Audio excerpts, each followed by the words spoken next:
Hello and welcome back to another video. Today I would like to show you how to make iterations in JavaScript. All you need is a JavaScript editor and runner.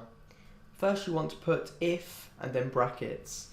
Inside the brackets put the parameters that need to be met to run it. For this I put true so it will always run. Outside put curly brackets and in them put a new line.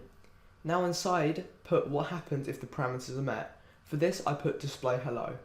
Now when you run it, it will display hello. Thank you for watching this video and I hope you enjoyed it. If you did, consider subscribing to the channel. I have also just recently started a Patreon for people who want to support the channel. Being a patron gives access to GitHub files for every upload from now and more depending on what tier you get. Thank you for watching and bye.